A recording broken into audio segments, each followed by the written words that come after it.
Yo, udah keren, Sanjo. Oke, kali ini saya mau bahas sesuatu tentang Digimon Ghost Game sebagai pengganti konten untuk bahas episode 22. Oke, yaudah langsung aja.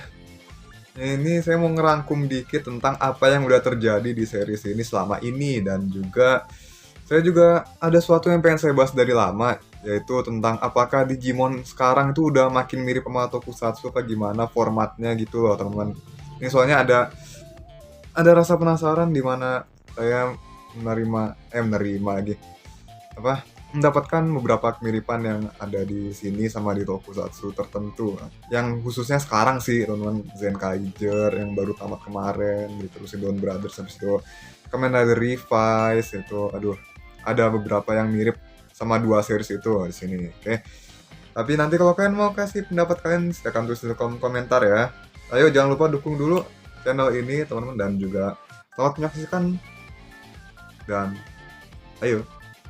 Oke, sebelumnya ini murni dari sudut pandang saya ya, jadi ya ini biar nggak ada salah paham lagi teman-teman. Ini benar-benar murni pendapat saya aja. Lagian juga udah dari kemarin pengen bahas ini. Oke, jadi kita akan mulai aja dari dari summary-nya ya teman-teman, atau rangkumannya. Oke, series ini berlatarkan dunia di masa depan yang mungkin saja akan segera tiba dalam waktu dekat. Teknologinya sudah sangat canggih di mana hologram dan artificial intelligence sudah menjadi bagian dari fasilitas yang mempermudah aktivitas manusia. Namun, di saat bersamaan ada fenomena aneh yang nampak seperti hantu. Sampai mereka juga terlihat seperti hologram ya di sini. Semakin hari juga semakin banyak tempat-tempat yang mengidap fenomena ini, dan rumornya pun semakin menyebar luas ke segala penjuru. Lambat laun, fenomena ini disebut sebagai hologram ghost dan sudah menjadi urban legend di dunia ini. Jadi saya melihat dari awal banget nih kalau series ini sangat kental dengan misteri. Karena beda dengan sebelum-sebelumnya, series ini benar-benar gak ngasih gambaran secara langsung mengenai Digimon itu apa, asalnya dari mana, dan lain sebagainya. Tapi secara bertahap dan rapi, semuanya diungkap di tiap episode, tanpa ada yang tercecer sejauh ini. Ini adalah salah satu kelebihan di series ini. Lalu, tokoh utamanya yang sudah pasti adalah tamer atau anak-anak terpilih dan partner Digimon mereka.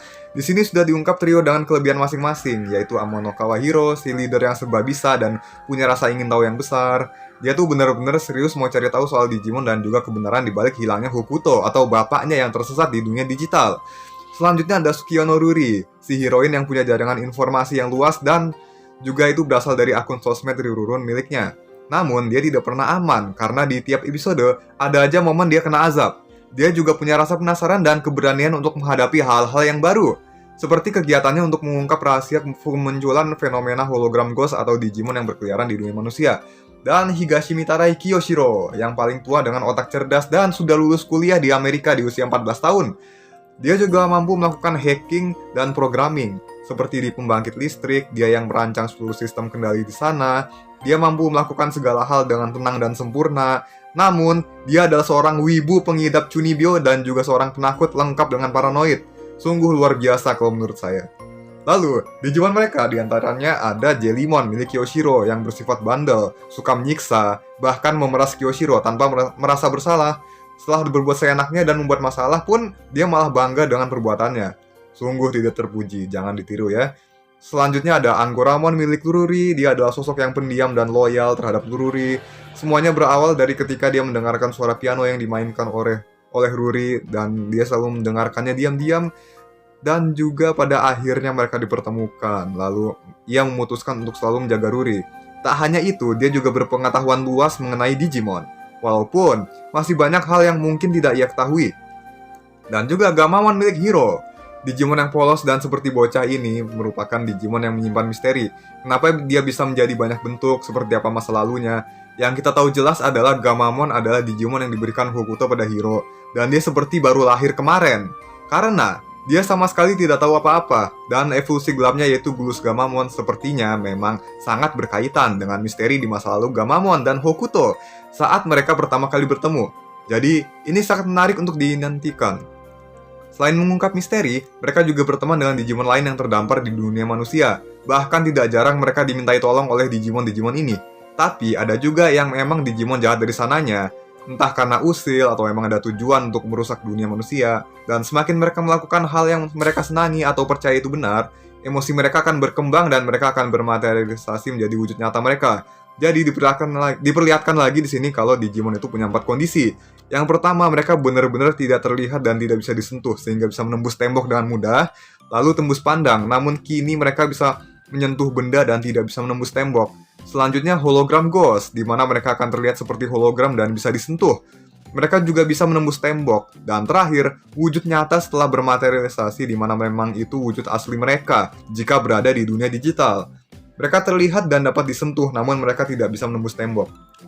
Jadi sudah seperti makhluk hidup pada umumnya. Dan sekarang soal Phoebe ya. Di sini diperlihatkan kalau Digivice mereka adalah Digivice V Vital Bracelet.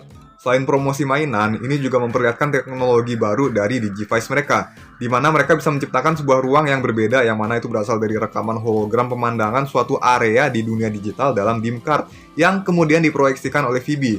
Dan semua tamer dan Digimon yang terlibat di tiap satu episode akan ikut tertarik masuk ke dalam ruang yang tercipta tersebut, yang disebut sebagai Pseudo Digital World oleh Kyoshiro. Ada juga fungsi untuk mematerialisasi maupun membuat Digimon partner kembali ke wujud tak terlihat kapanpun mereka mau. Lalu, kegunaan Digivice ini juga adalah ketika dipasang, maka penggunanya dapat melihat Digimon, walaupun mereka tidak terlihat sekalipun. Tapi, ketika dilepas, mereka akan kembali tidak dapat melihat Digimon tersebut. Terakhir, fungsi yang baru terlihat. Mereka dapat melakukan perjalanan ruang dan waktu. Bahkan ketika mereka terpisah dengan Digimon mereka di ruang dan waktu yang berbeda, mereka dapat bertemu kembali dan melakukan perjalanan tersebut. Dan soal evolusi, mereka menggunakan Vital Point yang akan penuh ketika hendak evolusi. Namun hanya Gamamon yang memiliki lebih dari satu evolusi dan bisa diakses sesuai kemauannya. Lalu untuk Bullous Gamamon sendiri agak berbeda, karena dia dapat muncul kapanpun di saat yang tidak terduga, Vital Point 0, dan juga terutama saat nyawa Gamamon memang terancam, seperti saat kemarin hendak dimakan oleh Arukenimon. Dan terakhir, soal apa yang saya pikirin soal series ini.